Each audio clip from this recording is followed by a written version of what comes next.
We've got the customer to show up for the appointment, right? They showed up for the appointment, now we got to close them. And there are different ways to close different trade prospects based on how they got in the store. See, our in-store process is going to vary based on how we got there. For example, an instant cash offer customer who only wants to sell us their car outright for cash, they're going to have a different process than an owner marketing customer who I called on the phone. So for example, the instant cash offer customer who only wants to sell us their car for cash, all right? And we know their story, they're low on money, they just got to get out of this car, they bought a motorcycle, they're not interested in another car. That person, I'm going to they're going to get there, I'm going to give them a bottle of water, I'm going to sit them down, I'm going to go get them their appraisal, I'm going to look at their car, make sure that we can match that ICO number, I'm going to run them a check, I'm going to get them out of there, okay? If I can get them to test drive something, or if I can get them to go look at inventory, maybe they catch new car fever, maybe the person that came with them, right, because somebody's driving them home, right, maybe that person can catch new car fever. I'm going to work that like a traditional up is really what I'm getting at, okay? But that owner marketing customer, I called that guy, I said, I've got a buyer and I've got an immediate need for your 2012 Tundra, and he shows up. I got to have him catch new car fever. See, I've got to get him behind the wheel of a new Tundra in order to catch new car fever. And realize this, my process is going to include this. When that guy walks in with his truck keys, he's going to do this. This is what you'll see. He'll hand those keys to you. He'll hold them out. He'll say, hey, I got 10 minutes. My truck's out there. Give me a price. Okay? Because this guy hasn't even gotten a range yet. You need to slow him down. You need to take his keys from him. You need to say, great, Mr. Jones.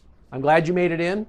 But just so you know, it's going to take us 45 minutes to do a proper appraisal on your vehicle to make sure we get you the most for that Tundra. Now, rather than just have you sit around and do nothing, I actually have 2 brand new Tundras sitting over here, clean gas, ready to go. You can take one or both of them for a test drive. See, I've picked out a couple of vehicles that are similar in color but not the same, that are similarly equipped but actually a little better, Tundras, right, that are very close to the one he has but not that close because they have to be new cars. He has to catch new car fever.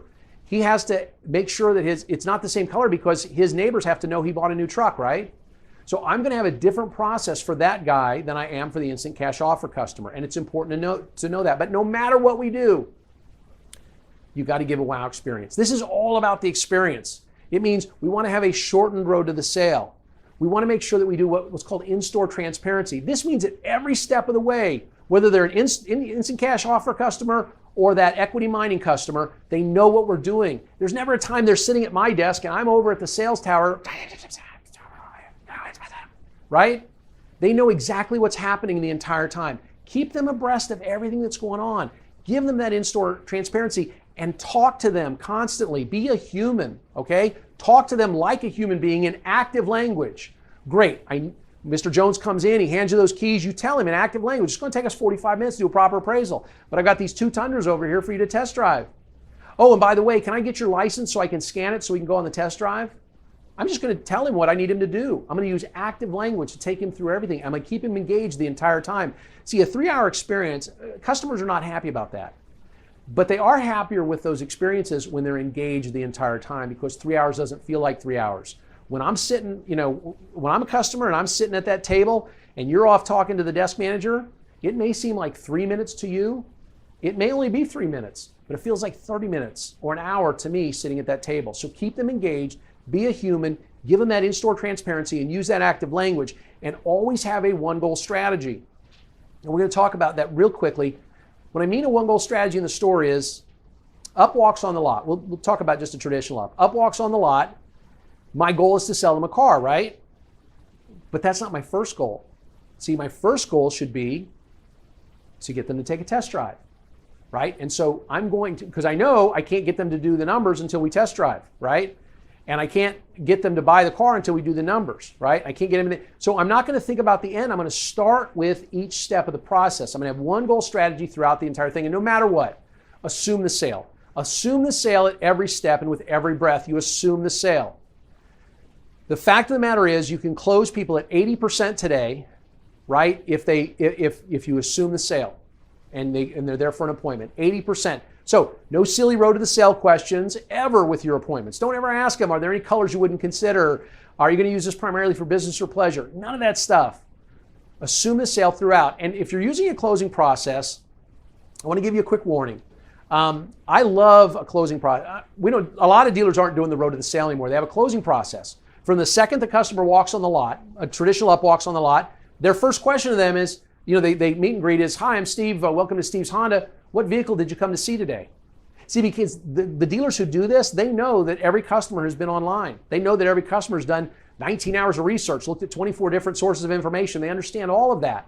And so they go right in for that. They don't do the road to the sale questions. And then they appraise the trade on a kiosk like these before the test drive, because they give the customer the bad news, but they still take them on a test drive. They select the vehicle, then they go do the trade appraisal at a kiosk. They show them right there what the book says their trade is worth, and then they go out on the test drive. And it gives the customer time to calm down and catch new car fever at the same time.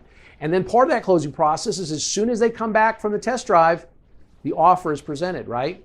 Both to buy their car and to sell them the new car. And that's called a closing process. But what we want to make sure of, if this customer is a trade appraisal customer coming in for an appointment, we may still do the kiosk thing to schedule the test drive, but they already have a ballpark.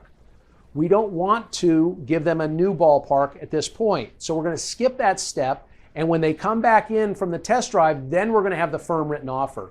So it's important, though, that you be prepared for that most common greeting that I gave you a minute ago, right? Guy walks in with his keys.